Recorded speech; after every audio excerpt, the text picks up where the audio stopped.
Why do even the most modern, technologically advanced ships still hesitate to sail around Africa? If you look at a map, it seems like a straightforward, albeit long, journey. But the reality is a high-stakes gamble against Mother Nature herself. This route, especially around the southern tip, is what sailors call nautical hard mode, a treacherous path that has claimed countless ships and lives for centuries. Let us travel back to 1488. The Portuguese explorer Bartholomew Diaz becomes the first European to round the southern tip of Africa. What did he name this place? Not the Cape of Good Hope. He called it the Cape of Storms, and for a very good reason. The name was later changed for marketing purposes, to encourage more sailors to brave the new trade route to the east. But Diaz's original name was far more accurate. It's a place where the weather can turn on you in an instant. A seemingly calm sea can transform into a raging monster with little to no warning. Imagine yourself on a 15th century caravel. Your ship is made of wood, your sails are cloth, and your only navigation tools are a compass and the stars. Now, picture a rogue wave, a wall of water as tall as a multi-story building, appearing out of nowhere. One wrong move, one moment of bad luck, and your entire world is splintered into pieces, swallowed by the ocean. This was the terrifying reality for early explorers. A single wave could mean the end. There were no rescue helicopters, no advanced weather forecasting. You were utterly at the mercy of the sea. The infamous Cape of Good Hope isn't even the southernmost point of Africa. That title belongs to Cape Agulhas, a place with an even more sinister reputation. The name Agulhas means needles in Portuguese, likely referring to the sharp, compass-like rocks and reefs hidden just beneath the surface. The waters here are deceptively shallow, creating a chaotic mix of currents where the mighty Atlantic and Indian Oceans collide. This clash of titans generates unpredictable waves and whirlpools, turning the sea into a blender. It's no wonder this area is known as a ship graveyard. The seabed is littered with the skeletons of over 2,000 shipwrecks, each one a silent testament to the Cape's unforgiving nature. Divers today can explore these wrecks, a haunting museum of maritime history, but it serves as a stark reminder of the dangers that lurk below. So, for centuries, sailors had to play this dangerous game of Russian roulette with the African coast. But then, in 1869, everything changed. The Suez Canal opened. Suddenly, there was a shortcut. A man-made marvel that sliced through Egypt, connecting the Mediterranean Sea to the Red Sea. This new route cut the journey from Europe to Asia by thousands of miles, and, more importantly, it completely bypassed the treacherous southern tip of Africa. Instead of battling the Cape of Storms, ships could now cruise through a calm, predictable canal. It was safer, faster, and far more economical. The choice became a no-brainer for shipping companies. Why risk your billion-dollar vessel and its precious cargo in a known ship graveyard when a secure, reliable highway existed? You might think, okay, that explains it for cargo ships, but what about modern warships or cruise liners? They have advanced technology, right? Absolutely. Today's ships are marvels of engineering. They have GPS, satellite weather data, powerful engines, and stabilizers that can handle rough seas.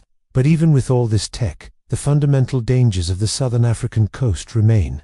The unpredictable storms, the colossal rogue waves, and the chaotic currents are still a significant threat. A modern container ship, while massive, can still be tossed around like a toy by a 100-foot wave. The forces of nature in this region are so immense that they can overwhelm even the best technology. It's a simple matter of risk management. A captain's primary responsibility is the safety of their crew, their ship, and their cargo. Given the choice between a notoriously dangerous route and a safe one, the decision is easy. Let's talk more about the science behind the chaos. The area around Cape Agulhas is where the warm Agulhas current flowing down from the Indian Ocean meets the cold Benguela current coming up from the Antarctic. This temperature difference alone creates atmospheric instability, breeding storms. But it's the currents themselves that are the real troublemakers. The Agulhas current is one of the fastest and most powerful in the world. When this powerful current flows against the strong westerly winds that are almost always present, it creates a current-wind opposition. This phenomenon dramatically shortens the wavelength of the ocean swells, causing them to become incredibly steep and unstable. This is the perfect recipe for creating rogue waves. those freakishly large vertical walls of water that seem to defy the laws of physics and can appear without warning even in seemingly calm conditions. These aren't just myths or sailors' tales. In 1995, the British cruise liner Queen Elizabeth II encountered a 95-foot rogue wave off the coast of South Africa during a hurricane. The captain described it as a great wall of water.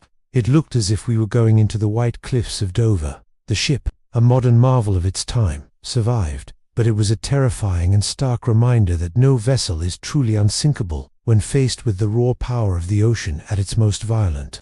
Modern satellites have since confirmed that these extreme waves are far more common in this region than previously thought. So, even with perfect forecasting, a ship could find itself in the path of a monster wave with little time to react. Furthermore, the economic calculation simply doesn't add up. The Suez Canal, despite its occasional blockages, is a toll road that pays for itself in fuel savings, time, and, most importantly, insurance costs. Insurance premiums for shipping are heavily based on risk. Sending a ship around the Cape of Good Hope means entering a high-risk zone, which sends insurance costs skyrocketing. The longer journey also means more fuel consumed, more wages paid to the crew, and more time the ship is unavailable for its next contract. In the razor-thin margins of the global shipping industry, every dollar and every day counts. The Suez Canal is simply the better business decision 99% of the time. The only times you see significant traffic diverting around Africa is when the Suez Canal is blocked, as it was in 2021 when the Ever Given ran aground. During that week, the world got a harsh reminder of how critical that single waterway is to the global economy. Ships were forced to take the long and dangerous route around Africa, adding weeks to their journeys and billions to their costs. It was a global logistics nightmare that highlighted the very reasons the route was abandoned in the first place. So, while the image of a majestic ship rounding the dramatic cliffs of the Cape of Good Hope is romantic, the reality is a perilous and economically unviable undertaking. It's a place where history, geography, and meteorology conspire to create one of the most challenging nautical environments on the planet. The ghosts of thousands of wrecked ships serve as a constant warning. Bartholomew Diaz had it right from the very beginning. It will always be the Cape of Storms, a place that, even in the 21st century, commands the respect and caution of all who sail the seas. Thank you so much for joining me on this journey into the wild seas of maritime history and science. If you found this fascinating, don't forget to hit that like button and subscribe to the channel for more deep dives into the world around us. Let me know in the comments if you've ever heard any other incredible stories about the Cape of Storms. See you next time.